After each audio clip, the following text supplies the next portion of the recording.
Welcome to rhythm of learning. കഴിഞ്ഞ ദിവസം biology ക്ലാസ്സിൽ നമ്മൾ പഠിച്ചത് രക്തത്തെ കുറിച്ചാണ് അല്ലെ.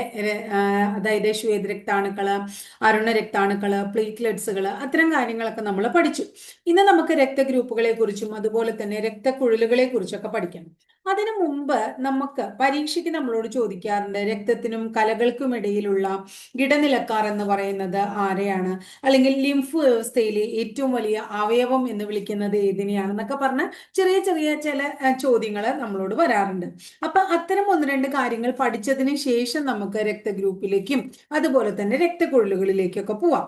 അതായത് എന്താണ് ലിംഫ് അല്ലെങ്കിൽ ലിംഫ് ലോമികകൾ എന്ന് ആദ്യം നമുക്ക് മനസ്സിലാക്കാം കേട്ടോ. ആദ്യം നമ്മൾ പഠിക്കാൻ പോകുന്നത് ലിംഫ് ലോമികകൾ എന്ന് പറയുന്ന ഭാഗമാണ്.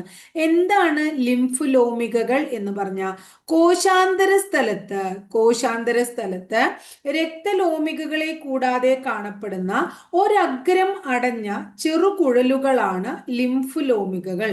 കോശാന്തര സ്ഥലത്ത് രക്തലോമിക ധാരാളം, കോശാന്തരത്തില് ധാരാളം എന്തുണ്ടാവും, രക്തലോമികകൾ ഉണ്ടാവൂലേ. ഈ രക്തലോമികകളെ കൂടാതെ ഒരഗ്രം അടഞ്ഞിരിക്കുന്ന ഒരു പൈപ്പാന്ന് വിചാരിക്കുക, അതിന്റെ ഒരു ഭാഗം അടഞ്ഞിരിക്കുന്ന ചെറുകുഴലുകള്. ഇപ്പൊ ഒരു കുഴല് പൈപ്പ് പോലെ അതിന്റെ ഒരു ഭാഗം അടഞ്ഞിരിക്കുകയാണ്.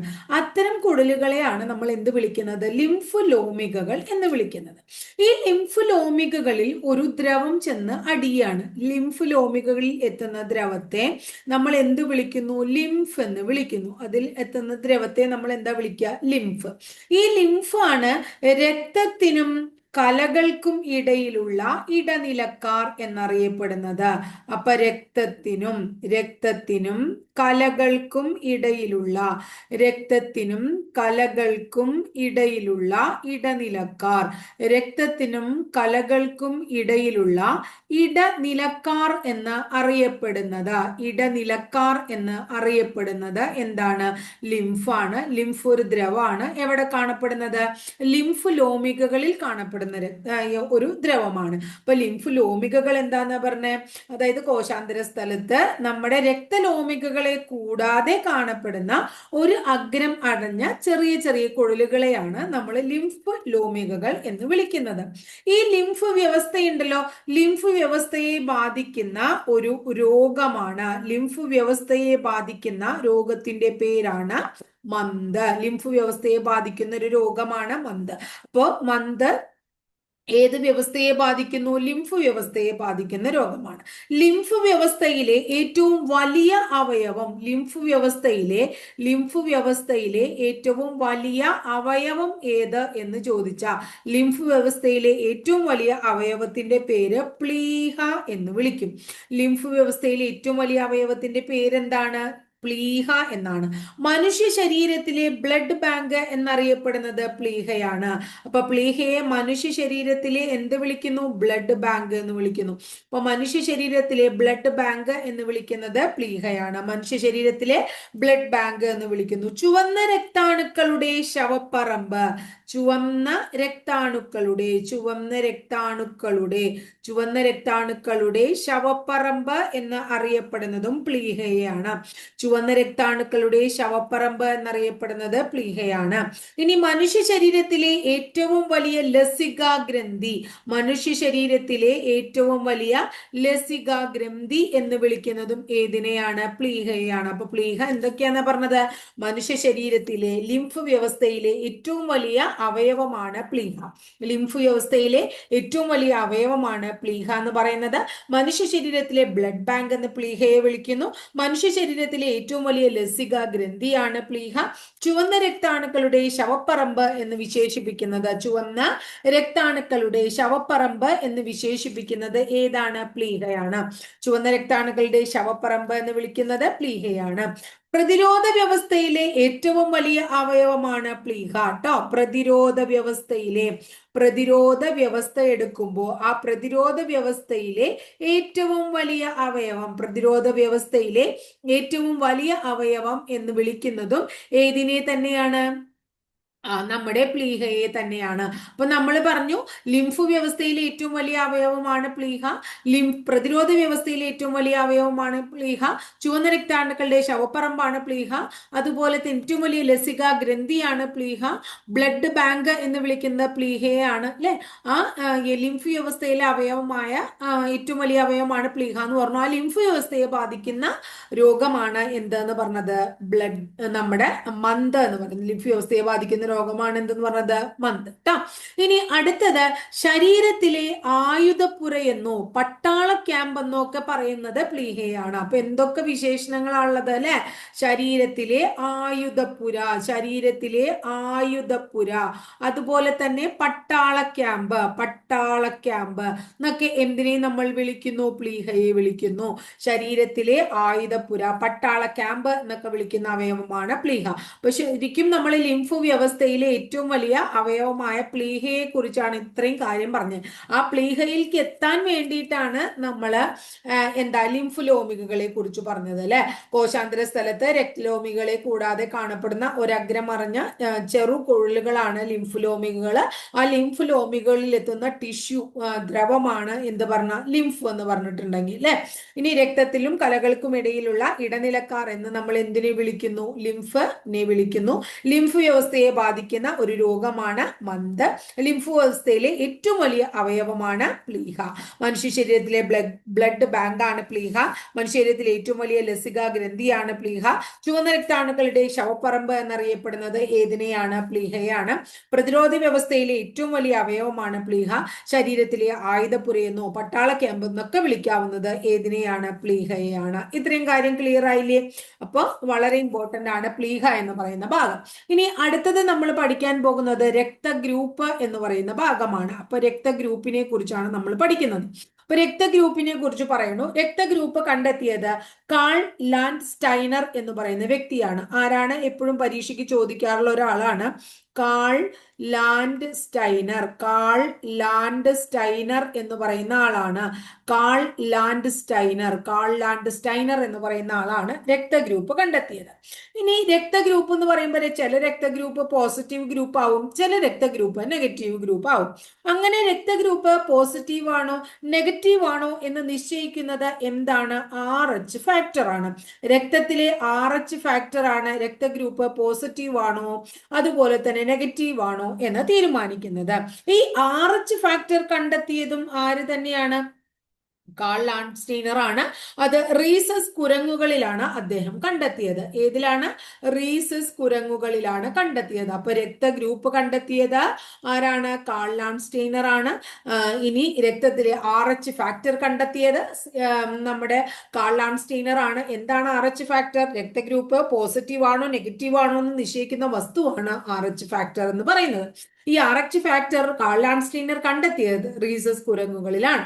ഏറ്റവും കൂടുതലായി കാണപ്പെടുന്ന രക്തഗ്രൂപ്പ് ഏതാണ്, ഏറ്റവും കൂടുതലായി കാണപ്പെടുന്ന രക്തഗ്രൂപ്പ് O പോസിറ്റീവ് ആണ്. ഏറ്റവും കൂടുതലായി കാണപ്പെടുന്നത് രക്തഗ്രൂപ്പ് O പോസിറ്റീവ് ആണ്. ഏറ്റവും കൂടുതലായി കാണപ്പെടുന്നത് O പോസിറ്റീവ് ആണ്.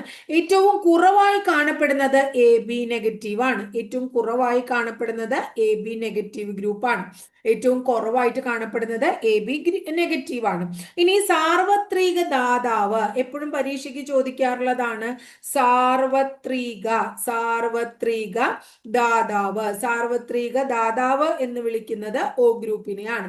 സാർവത്രിക ദാതാവ് എന്ന് വിളിക്കുന്നത് O ഗ്രൂപ്പിനെയാണ്. സാർവത്രിക സ്വീകർത്താവ് എന്ന്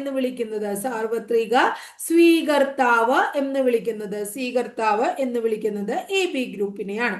അപ്പൊ സാർവത്രിക ദാതാവ് O ഗ്രൂപ്പും സാർവത്രിക സ്വീകർത്താവ് AB ഗ്രൂപ്പുമാണ്. ലോകത്തിലെ ഏറ്റവും അപൂർവമായ ആളുകളിൽ കാണപ്പെടുന്ന ഗ്രൂപ്പ്, ലോകത്തിലെ അപൂർവം ആളുകളിൽ കാണപ്പെടുന്ന രക്തഗ്രൂപ്പാണ് ബോംബെ ഗ്രൂപ്പ് എന്നത്. ലോകത്തിലെ അപൂർവം ആളുകളിൽ കാണപ്പെടുന്ന ഗ്രൂപ്പാണ് ബോംബെ ഗ്രൂപ്പ്. ഇനി RH ഫാക്ടർ ഉള്ള രക്തത്തെയാണെങ്കിൽ RH ഫാക്ടർ ഉള്ള രക്തം എന്തായിരിക്കും? പോസിറ്റീവ് ആയിരിക്കും. RH ഫാക്ടർ ഉണ്ടെങ്കിൽ പോസിറ്റീവും, RH ഇല്ലാത്തത് നെഗറ്റീവും ആയിരിക്കും. അപ്പോൾ നെഗറ്റീവ് ഗ്രൂപ്പുകളാണ് RH ഇല്ലാത്തത്. RH ഉള്ളത് എന്താണ്? പോസിറ്റീവ് ആണെന്ന് നമുക്ക് മനസ്സിലാക്കാം. ഈ രക്തം ദാനം ചെയ്യുമ്പോൾ പരസ്പരം യോജിക്കാത്ത ഗ്രൂപ്പുകൾ തമ്മിൽ ചേരുമ്പോഴുണ്ടാകുന്ന എന്താ പറയുന്നത്, അവസ്ഥയെ നമ്മൾ അഗ്ലൂട്ടിനേഷൻ എന്ന് വിളിക്കുന്നു. അപ്പൊ രക്തം ദാനം ചെയ്യുമ്പോൾ എന്താണ്? പരസ്പരം ചേരുന്നത് മാത്രമേ നമ്മൾ ദാനം ചെയ്യാൻ പാടുള്ളൂ. അങ്ങനെ ചേരാത്തത് നമ്മൾ ദാനം ചെയ്യുമ്പോൾ ഉണ്ടാകുന്ന അവസ്ഥയാണ് അഗ്ലൂട്ടിനേഷൻ. ഇനി ആദ്യമായി നിർമ്മിച്ച കൃത്രിമ രക്തത്തിന്റെ പേരാണ് ഹീമോപ്യുവർ. ആദ്യമായിട്ട് നിർമ്മിച്ച കൃത്രിമ രക്തം ഏതാണ്? ഹീമോപ്യുവർ എന്നുള്ളതാണ്. ഹീമോപ്യുവർ ആണ് കേട്ടോ. ഒരാൾക്ക് ഒരു സമയത്ത് എത്രമാത്രം രക്തം ദാനം ചെയ്യാൻ കഴിയും എന്നാണ് പറയുന്നത്? ഒരാള് ഒരു സമയത്ത് 300 ml രക്തമാണ് ദാനം ചെയ്യുക. എത്ര ml ആണ്? 300 ml രക്തമാണ് ദാനം ചെയ്യുക. ഇനി ആന്റിജൻ ഇല്ലാത്ത ബ്ലഡ് ഗ്രൂപ്പ് ഏതാണ്? O ഗ്രൂപ്പ് ആണ്. ആന്റിജൻ ഇല്ലാത്തത് ഏതാണ്? O ഗ്രൂപ്പ് ആണ്. ആന്റിബോഡി ഇല്ലാത്ത ഗ്രൂപ്പാണ് ചോദിക്കുന്നതെങ്കിൽ ആന്റിബോഡി ഇല്ലാത്ത ഗ്രൂപ്പ് AB ഗ്രൂപ്പ്. ഇപ്പൊ ആന്റിജൻ ഇല്ലാത്തത് O ഗ്രൂപ്പ്, ആന്റിബോഡി ഇല്ലാത്തത് AB ഗ്രൂപ്പ്. ആന്റിജൻ ഇല്ലാത്തത് O, ആന്റിബോഡി ഇല്ലാത്തത് AB. ഇപ്പൊ രക്തഗ്രൂപ്പിനെ കുറിച്ചാ പറഞ്ഞ രക്തഗ്രൂപ്പ് കാൾ ലാൻഡ്സ്റ്റൈനർ എന്ന് പറയുന്ന വ്യക്തിയാണ് കണ്ടെത്തിയത്. ഈ രക്തഗ്രൂപ്പ് പോസിറ്റീവ് ആണോ അല്ലെങ്കിൽ നെഗറ്റീവ് ആണോ എന്നൊക്കെ തീരുമാനിക്കുന്നത് RH ഫാക്ടർ ആണ്. ഈ RH ഫാക്ടർ റീസസ് കുരങ്ങുകളിലാണ് കാൾ ലാൻഡ്സ്റ്റൈനർ തന്നെ കണ്ടെത്തിയത്. ഇനി ഏറ്റവും കൂടുതൽ കാണപ്പെടുന്നത് O പോസിറ്റീവ് ഗ്രൂപ്പും ഏറ്റവും കുറവ് കാണപ്പെടുന്ന ഗ്രൂപ്പ് എന്ന് പറയുന്നത് AB നെഗറ്റീവ് ഗ്രൂപ്പുമാണ്. അപൂർവമായി ആളുകളിൽ കാണപ്പെടുന്ന ഗ്രൂപ്പാണ് എന്ത്? ബോംബെ ഗ്രൂപ്പ്. RH ഫാക്ടർ ഉള്ള രക്തത്തെ നമ്മൾ പോസിറ്റീവ് ഗ്രൂപ്പ് എന്നും RH ഫാക്ടർ ഇല്ലാത്ത ഗ്രൂപ്പിനെ നമ്മൾ നെഗറ്റീവ് ഗ്രൂപ്പ് എന്നും വിളിക്കുന്നു. സാർവത്രിക ദാതാവ് O ഗ്രൂപ്പാണ്. സാർവത്രിക സ്വീകർത്താവ് AB ഗ്രൂപ്പാണ്. ആന്റിജൻ ഇല്ലാത്ത ഗ്രൂപ്പ് O ഗ്രൂപ്പും ആന്റിബോഡി ഇല്ലാത്ത ഗ്രൂപ്പ് എന്ന് പറയുന്ന AB ഗ്രൂപ്പുമാണ്. ഇനി രണ്ട് വ്യക്തികളുടെ രക്തം നമ്മൾ ഒരു വ്യക്തിയിൽ നിന്ന് സ്വീകരിച്ച് മറ്റൊരു വ്യക്തിയിലേക്ക് രക്തം നമ്മൾ കയറ്റുമ്പോൾ, രക്തം ദാനം ചെയ്യുമ്പോൾ പരസ്പരം യോജിക്കാത്ത ഗ്രൂപ്പുകൾ തമ്മിൽ ദാനം ചെയ്യുമ്പോൾ അങ്ങനെ ചേരുമ്പോഴുള്ള അവസ്ഥയെ നമ്മൾ അഗ്ലൂട്ടിനേഷൻ എന്ന് വിളിക്കുന്നു. ആദ്യമായിട്ട് നിർമ്മിച്ച കൃത്രിമ രക്തമാണ് ഹീമോപ്യുവർ എന്ന് പറയുന്നത്. ഒരു സമയം നമുക്ക് 300 ml രക്തമാണ് ദാനം ചെയ്യാനായിട്ട് പറ്റുക. ഇനി രക്തക്കുഴലുകൾ, അടുത്തത് രക്തക്കുഴലുകളെ കുറിച്ചാ പറയണേ. രക്തക്കുഴലുകൾ, ആ രക്തക്കുഴലുകളെ കുറിച്ചുള്ള പഠനത്തെ നമ്മൾ ആൻജിയോളജി എന്ന് വിളിക്കുന്നു. രക്തക്കുഴലുകളെ കുറിച്ചുള്ള പഠനം ഒന്ന് ഓർത്തു വയ്ക്കുക. ആൻജിയോളജി എന്നതാണ് രക്തക്കുഴലുകളെ കുറിച്ചുള്ള പഠനം. അപ്പൊ രക്തക്കുഴലുകളെ കുറിച്ചുള്ള പഠനത്തെ ആൻജിയോളജി എന്നാണ് വിളിക്കുന്നത്. നമ്മുടെ ഹൃദയത്തിൽ നിന്ന് മറ്റ് ശരീരഭാഗങ്ങളിലേക്ക് രക്തം എത്തിക്കുന്നത്. അപ്പോൾ ഹൃദയത്തിൽ നിന്ന് രക്തം പോവാണ് എങ്ങോട്ടാണ് പോകുന്നത്? ശരീരത്തിന്റെ മറ്റു ഭാഗങ്ങളിലേക്കാണ് പോകുന്നത്. അപ്പൊ ഹൃദയത്തിൽ നിന്ന് ശരീരത്തിന്റെ മറ്റു ഭാഗത്തേക്ക് രക്തം എത്തിക്കുന്ന കുഴലുകളെ നമ്മൾ എന്ത് വിളിക്കുന്നു? ധമനികൾ എന്ന് വിളിക്കുന്നു. എന്താണ്? ധമനികൾ എന്ന് വിളിക്കുന്നു. ഹൃദയത്തിൽ നിന്ന് ശരീരത്തിന്റെ മറ്റു ഭാഗങ്ങളിലേക്ക് രക്തം എത്തിക്കുന്ന കുഴലുകളാണ് ധമനികൾ. ഇനി ശരീരത്തിന്റെ വിവിധ ഭാഗങ്ങളിൽ നിന്നും ഹൃദയത്തിലേക്ക് രക്തം എത്തിക്കുന്നതാണ് സിരകൾ. ഇത് നേരെ ഓപ്പോസിറ്റ് പറയുകയാണെങ്കിൽ ശരീരത്തിന്റെ മറ്റു ഭാഗങ്ങളിൽ നിന്ന് എവിടത്തേക്ക് എത്തിക്കുകയാണ്? ഹൃദയത്തിലേക്ക് എത്തിക്കുന്ന കുഴലുകളെ നമ്മൾ എന്ത് വിളിക്കുന്നു? സിരകൾ എന്ന് വിളിക്കുന്നു. സിരകൾ. അപ്പൊ ഹൃദയത്തിൽ നിന്ന് ശരീരത്തിന്റെ മറ്റു ഭാഗങ്ങളിലേക്ക് എത്തിക്കുന്നത് ധമനികളും ശരീരത്തിന്റെ മറ്റു ഭാഗങ്ങളിൽ നിന്ന് ഹൃദയത്തിലേക്ക് എത്തിക്കുന്നത് സിരകളുമാണ്. അശുദ്ധ രക്തം വഹിക്കുന്ന രക്തക്കുഴലുകൾ, ഈ സിരകൾ വഹിക്കുന്നത് അശുദ്ധ രക്തമാണ്. അപ്പൊ അശുദ്ധ രക്തം വഹിക്കുന്ന കുഴലുകളാണ് സിരകള്. ഇനി എന്താണ് അശുദ്ധ രക്തം? ഓക്സിജൻ അടങ്ങിയിട്ടില്ലാത്ത രക്തം. ഓക്സിജൻ ഇല്ലാത്ത രക്തത്തെയാണ് നമ്മൾ എന്ത് വിളിക്കുന്നത്? അശുദ്ധ രക്തം എന്ന് വിളിക്കുന്നത്. ഇനി ശുദ്ധരക്തം വഹിക്കുന്നത് ഏതാണ്? ശുദ്ധരക്തം വഹിക്കുന്ന സിരകൾ. ശുദ്ധരക്തം വഹിക്കുന്ന സിരകൾ ശ്വാസകോശ സിരകൾ. ശുദ്ധരക്തം വഹിക്കുന്ന സിരകളെ ശ്വാസകോശ ശ്വാസകോശ സിരകൾ എന്ന് വിളിക്കുന്നു. അപ്പൊ ശുദ്ധരക്തം വഹിക്കുന്നത് ശ്വാസകോശ സിരകളാണ്. ഓക്സിജൻ അല്ലെ, ഓക്സിജൻ ഉള്ളതിനെയാണ് നമ്മൾ ശുദ്ധരക്തം എന്ന് വിളിക്കുന്നത് കേട്ടോ. ശുദ്ധരക്തം വഹിക്കുന്ന കുഴലുകള് ഏതാണ്?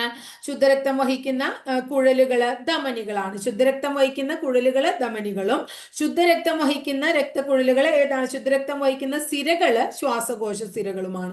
ശുദ്ധരക്തം വഹിക്കുന്ന സിരകളുടെ പേര് ചോദിച്ചു കഴിഞ്ഞാൽ ശ്വാസകോശ സിരകളും, ശുദ്ധരക്തം വഹിക്കുന്ന എന്താ പറയുന്നത്, ശുദ്ധരക്തം വഹിക്കുന്ന രക്തക്കുഴലുകൾ ചോദിച്ചു കഴിഞ്ഞാൽ ധമനികളും എന്ന് പറയൂ കേട്ടോ. ഇനി അടുത്തത് അശുദ്ധരക്തം വഹിക്കുന്ന ഒരേ ഒരു ധമനി, അശുദ്ധരക്തം വഹിക്കുന്ന ഒറ്റ ധമനി മാത്രമേ ഉള്ളൂ. അശുദ്ധരക്തം വഹിക്കുന്ന ഒരേ ഒരു ധമനി ശ്വാസകോശ ധമനി. ഏതാണ്? ശ്വാസകോശ ധമനി. അശുദ്ധരക്തം വഹിക്കുന്ന ഒരേ ഒരു ധമനി ശ്വാസകോശ ധമനി. അപ്പൊ ഒന്നുകൂടെ പറഞ്ഞേ, രക്തക്കുഴലുകളെ കുറിച്ചുള്ള പഠനമാണ് ആൻജിയോളജി. ഹൃദയത്തിൽ നിന്നും മറ്റ് ശരീരഭാഗങ്ങളിലേക്ക് രക്തം എത്തിക്കുന്നത് ഏത് കുഴലുകളാണ്? ധമനികൾ എന്ന് പറയുന്ന കുഴലുകളാണ്. ഹൃദയത്തിൽ നിന്നും മറ്റ് ശരീരഭാഗങ്ങളിലേക്ക് രക്തം എത്തിക്കുന്ന രക്തക്കുഴലുകൾ ധമനികളാണ്. ശരീരത്തിന്റെ വിവിധ ഭാഗങ്ങളിൽ നിന്നും ഹൃദയത്തിലേക്ക് രക്തം എത്തിക്കുന്നത് ഏതാണ്? സിരകളാണ്. ഏതാണ്? സിരകളാണ്. രക്തക്കുഴലുകൾ സിരകളാണ്. അശുദ്ധ രക്തം വഹിക്കുന്ന രക്തക്കുഴലുകളാണ് സിരകൾ. അശുദ്ധ രക്തം വഹിക്കുന്ന രക്തക്കുഴലുകളാണ് സിരകൾ. അശുദ്ധ രക്തം എന്നാൽ ഓക്സിജൻ അടങ്ങിയിട്ടില്ലാത്ത രക്തം അല്ലെ. അശുദ്ധ രക്തം വഹിക്കുന്ന രക്തക്കുഴലുകളാണ് സിരകൾ. അശുദ്ധ രക്തം വഹിക്കുന്ന ധമനികൾ അല്ലെ. അശുദ്ധ രക്തം വഹിക്കുന്ന ഒരേ ഒരു ധമനി, അശുദ്ധ രക്തം വഹിക്കുന്ന ഒരേ ഒരു ധമനിയുള്ളൂ. അതേതാണ്? ശ്വാസകോശ ധമനിയാണ്. ശുദ്ധരക്തം വഹിക്കുന്ന രക്തക്കുഴലുകള് ധമനികളാണ്. ശുദ്ധരക്തം വഹിക്കുന്നത് ധമനികളാണ്. ശുദ്ധരക്തം വഹിക്കുന്ന സിരകള് ശ്വാസകോശ സിരകളുമാണ്. ശുദ്ധരക്തം എന്ന് പറഞ്ഞാൽ ഓക്സിജൻ ഉള്ള രക്തമാണ്. മനുഷ്യ ശരീരത്തിലെ ഏറ്റവും വലിയ സിര, മനുഷ്യ ശരീരത്തിലെ ഏറ്റവും വലിയ സിരകൾ ഏതാണ്? ഏറ്റവും വലിയ സിര അധോ മഹാസിര. മനുഷ്യ ശരീരത്തിലെ ഏറ്റവും വലിയ സിര അധോ മഹാസിര എന്നറിയപ്പെടുന്നു. മനുഷ്യ ശരീരത്തിലെ ഏറ്റവും വലിയ സിര ഏതാണ്? അധോ മഹാസിരയാണ്. മനുഷ്യ ശരീരത്തിലെ ഏറ്റവും വലിയ സിര അധോ മഹാസിരയാണ്. മനുഷ്യരീരത്തിലെ ഏറ്റവും വലിയ ധമനി ഏതാണ്? മനുഷ്യരീരത്തിലെ ഏറ്റവും വലിയ ധമനി മഹാധമനി. മനുഷ്യരീരത്തിലെ ഏറ്റവും വലിയ ധമനി മഹാധമനി. മഹാധമനിയെ അയോട്ട എന്നും വിളിക്കുന്നു. മഹാധമനി അഥവാ അയോട്ട. മനുഷ്യരീരത്തിലെ ഏറ്റവും വലിയ ധമനി, മനുഷ്യരീരത്തിലെ ഏറ്റവും വലിയ ധമനി മഹാധമനി അഥവാ അയോട്ട. മനുഷ്യരീരത്തിലെ ഏറ്റവും വലിയ സിര അധോ മഹാസിര. ഏറ്റവും വലിയ സിര അധോ മഹാസിര. ഇനി രക്തക്കുഴലുകളില്, രക്തക്കുഴലുകൾ നമ്മുടെ ശരീരത്തിൽ ധാരാളം ഉണ്ട്. ഈ രക്തക്കുഴലുകളില് കൊഴുപ്പുകൾ അടിഞ്ഞുകൂടുന്ന അവസ്ഥ, കൊഴുപ്പ് അടിഞ്ഞുകൂടാണ്. രക്തക്കുഴലുകളിൽ കൊഴുപ്പ് അടിഞ്ഞുകൂടുമ്പോൾ അതിനെ അതിറോസ്ക്ലീറോസിസ് എന്ന് വിളിക്കുന്നു. എന്താ വിളിക്കണേ? അതിറോസ്ക്ലീറോസിസ്. രക്തക്കുഴലുകളിൽ കൊഴുപ്പ് അടിഞ്ഞുകൂടുന്നതിനെ അതിറോസ്ക്ലീറോസിസ് എന്ന് വിളിക്കുന്നു. രക്തക്കുഴലുകളില് രക്തം കട്ട പിടിക്കുന്ന അവസ്ഥയെ രക്തം കട്ട പിടിക്കുകയാണ് രക്തക്കുഴലുകളിൽ. അതിനെ നമ്മൾ വിളിക്കുന്നു ത്രോംബോസിസ്. എന്താണ്? ത്രോംബോസിസ്. കൊഴുപ്പ് അടിഞ്ഞുകൂടിയിരിക്കുകയാണെങ്കിൽ അതിറോസ്ക്ലീറോസിസും, രക്തം തന്നെ കട്ട പിടിച്ചിരിക്കുകയാണെങ്കിൽ അതിനെ ത്രോംബോസിസും എന്ന് വിളിക്കുന്നു. ഇനി രക്തക്കുഴലുകൾ പൊട്ടിയാലോ? രക്തക്കുഴലുകൾ പൊട്ടുകയാണെങ്കിൽ, രക്തക്കുഴലുകൾ പൊട്ടുമ്പോൾ അതിനെ നമ്മൾ എന്ത് വിളിക്കുന്നു? ഹെമറേജ് എന്ന് വിളിക്കുന്നു. രക്തക്കുഴലുകൾ പൊട്ടുന്നതിനെ നമ്മൾ എന്ത് വിളിക്കുന്നു? ഹെമറേജ് എന്ന് വിളിക്കുന്നു. രക്തക്കുഴലുകൾ പൊട്ടുന്നതിനെ ഹെമറേജ്. അപ്പൊ രക്തക്കുഴലുകൾ ഇങ്ങനെ തടസ്സം ഉണ്ടായി നിൽക്കുകയാണ് അല്ലെ, കൊഴുപ്പായിട്ടും രക്തം കട്ട പിടിച്ചിട്ടൊക്കെ. ആ തടസ്സം മാറ്റുന്നതിനുള്ള ചികിത്സയെ നമ്മൾ ആൻജിയോപ്ലാസ്റ്റി എന്ന് വിളിക്കുന്നു. രക്തക്കുഴലുകളെ തടസ്സം മാറ്റുന്നതിനെ നമ്മൾ ആൻജിയോപ്ലാസ്റ്റി എന്ന് വിളിക്കുന്നു. എന്താ വിളിക്കണേ? ആൻജിയോപ്ലാസ്റ്റി. രക്തക്കുഴലുകളെ തടസ്സം മാറ്റുന്നതിനെ നമ്മൾ ആൻജിയോപ്ലാസ്റ്റി എന്നാണ് വിളിക്കുന്നത്. രക്തക്കുഴലുകളെ തടസ്സം മാറ്റുന്നതിനെ നമ്മൾ എന്ത് വിളിക്കുന്നു? ആൻജിയോപ്ലാസ്റ്റി അല്ലെ. ഇനി അടുത്തത് എന്താ പറയുന്നത്? ഇതുമായിട്ട് ബന്ധപ്പെട്ട് നമ്മൾ നേരത്തെ പറഞ്ഞതാണ്. മനുഷ്യരീരത്തിലെ സാധാരണ രക്തസമ്മർദ്ദം 120/80 അല്ലെ, mmHg അല്ലെ. അതാണ് നമ്മുടെ എന്താ പറയുന്നത് മനുഷ്യ ശരീരത്തിലെ രക്തസമ്മർദ്ദം എന്ന് പറയുന്നത്. രക്തസമ്മർദ്ദം കൺട്രോൾ ചെയ്യാനായിട്ട് നമ്മൾ ഉപയോഗിക്കുന്ന ഔഷധം വേണമെങ്കിൽ ഒന്ന് ഓർത്തു വെച്ചോളൂ, റിസർപ്പിൻ ആണ്. എന്താണ്? റിസർപ്പിൻ ട്ടോ, റിസർപ്പിൻ. അപ്പൊ ഒന്നും കൂടെ പറഞ്ഞ മക്കളെ, മനുഷ്യ ശരീരത്തിലെ രക്തക്കുഴലുകളിൽ കൊഴുപ്പ് അടിയുന്ന അവസ്ഥയാണ് അതിറോസ്ക്ലീറോസിസ്. രക്തം കട്ട പിടിക്കുന്ന അവസ്ഥയാണ് ത്രോംബോസിസ്. രക്തക്കുഴലുകൾ പൊട്ടുന്ന അവസ്ഥയാണ് ഹെമറേജ്. ഇനി എന്താണ്? അങ്ങനെ രക്തക്കുഴലുകളിൽ കൊഴുപ്പും കാര്യങ്ങളൊക്കെ അടിഞ്ഞുകൂടിയിട്ട് തടസ്സമുള്ളതിനെ നീക്കാൻ ഉപയോഗിക്കുന്ന ആ ഒരു പ്രോസസ്സിനെയാണ് നമ്മൾ എന്ത് വിളിക്കുന്നത്, അല്ലെങ്കിൽ ചികിത്സയാണ് നമ്മൾ എന്ത് വിളിക്കുന്നത്, ആൻജിയോപ്ലാസ്റ്റി എന്ന് വിളിക്കുന്നത് കേട്ടോ. അപ്പോൾ 120/80 ആണ് നമ്മൾ പഠിച്ചതാണ്. രക്തസമ്മർദ്ദം കഴിഞ്ഞ ക്ലാസ്സിൽ രക്തസമ്മർദ്ദം നിയന്ത്രിക്കാനും സഹായിക്കുന്ന ഔഷധം ഏതാണ്? റിസർപ്പിൻ എന്നുള്ളതാണ്. ഏതാണ്? റിസർപ്പ് എന്നുള്ള ഔഷധമാണ് ഉപയോഗിക്കുന്നത്. അപ്പൊ ഇത്രയാണ് ഇന്നത്തെ ക്ലാസ്സിൽ പഠിക്കാനുള്ളത്. അപ്പൊ ഭംഗിയായിട്ട് പഠിച്ചു വയ്ക്കുക. 2-3 ക്ലാസ്സോടുകൂടി നമ്മുടെ ബയോളജി എന്ന് പറയുന്ന ടോപ്പിക്ക് നമുക്ക് തീർക്കാട്ടോ. അപ്പൊ അടുത്ത ദിവസം മറ്റൊരു ടോപ്പിക്കുമായി നമുക്ക് വീണ്ടും കാണാം. അതിന് മുമ്പ് ടീച്ചർ ക്ലാസ് ഇഷ്ടപ്പെടാൻ ചെന്ന് ലൈക്ക് ചെയ്യുക, ഇഷ്ടപ്പെട്ട ക്ലാസ്സുകൾ കൂട്ടുകാരിലേക്ക് ഷെയർ ചെയ്യൂ. ആദ്യമായിട്ട് ചാനൽ കാണുന്നവർ ഒന്ന് സബ്സ്ക്രൈബ് ചെയ്യുക. അതോടൊപ്പം ആ ബെല്ലൈക്കൺ കൂടി ഒന്ന് എനേബിൾ ചെയ്താൽ ടീച്ചർ ഓരോ ദിവസം അപ്ലോഡ് ചെയ്യുന്ന വീഡിയോസ് കൃത്യമായിട്ട് നോട്ടിഫിക്കേഷൻ ആയിട്ട് ലഭിക്കുകയും ചെയ്യും കേട്ടോ.